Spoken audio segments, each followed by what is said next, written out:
Dan here. I hope you're good. And today I just wanted to say a few words about anxiety and your imagination.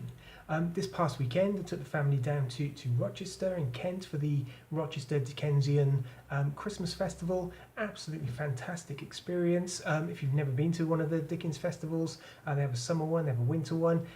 But yeah, I love them. I love the fact that you walk down their kind of main street.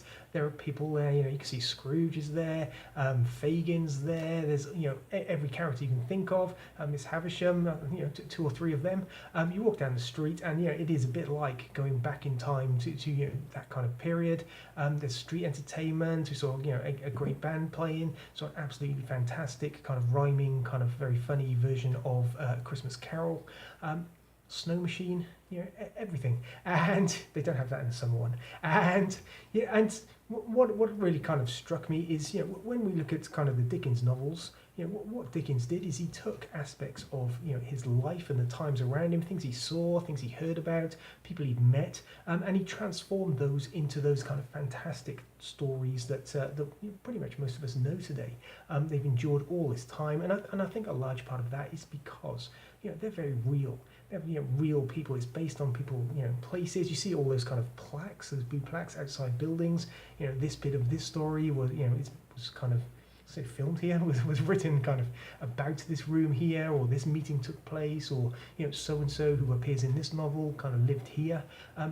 And it really is, fantastic. It's a bit like going back in time, absolutely kind of wonderful. But what Dickens did, he took that realism, he took those things around him to make those fantastic stories. And I think that is one of the reasons that we really kind of enjoy them now, is because they are very real. Even though they're set in a different time, obviously, in a different period, we can really relate to those people and what's going on, and all the kind of details and how it all intertwines. Fantastic stories. Yet he did that in his imagination. He took those real things, he took those things around him, used his imagination, and created those kind of tales, wove them all together in that way that we still enjoy kind of today, whether that's in films or kind of in the actual books. And anxiety can be a bit like that. If you're kind of struggling with anxiety, all that emotion feeds into your imagination, and you find yourself kind of running all sorts of worst case scenarios through your mind. The more anxious you feel, the more of those things tend to be there, and we can get very focused with that anxiety on that kind of worst case. A lot of the other stuff just goes out of our mind. This is what's going to happen. What if this happens? It's going to be terrible. And bang, bang, bang. I'm going to lose my house. Going to lose my family. My life is over. What if this happens? What if I feel anxious when I go and do this? What if I mess up at that interview? What if this person didn't like me?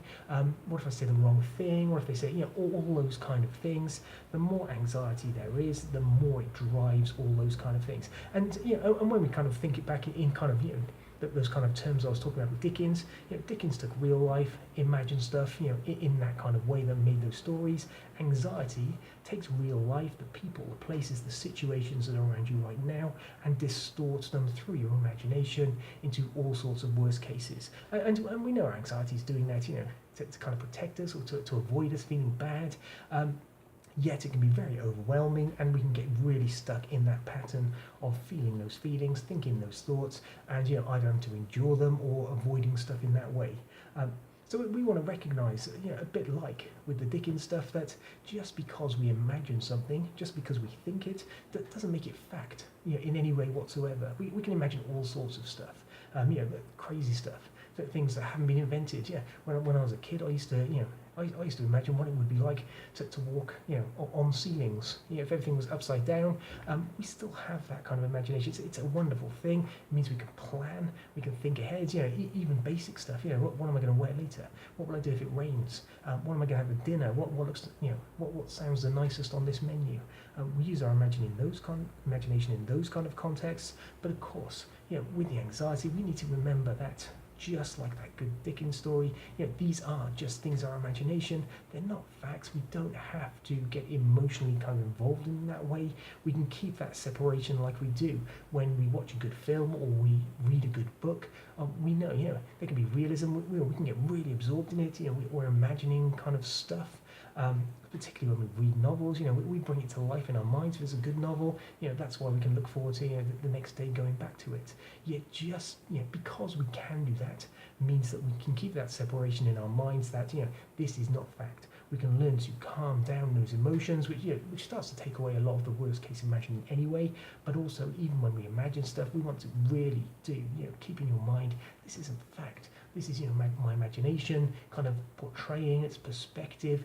It's thinking what might happen, and just because that's one option that might happen, there are many other options. It's the future. If we're thinking about anxiety, we're generally thinking about stuff that might happen in the future.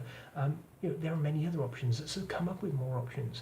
What if that's the worst case? What's the best case? What are those ones in between?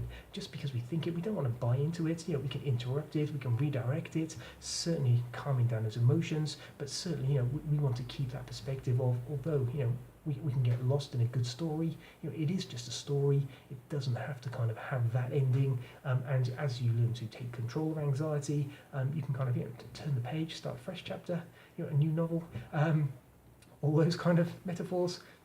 But certainly there's a lot that can be done to calm that anxiety.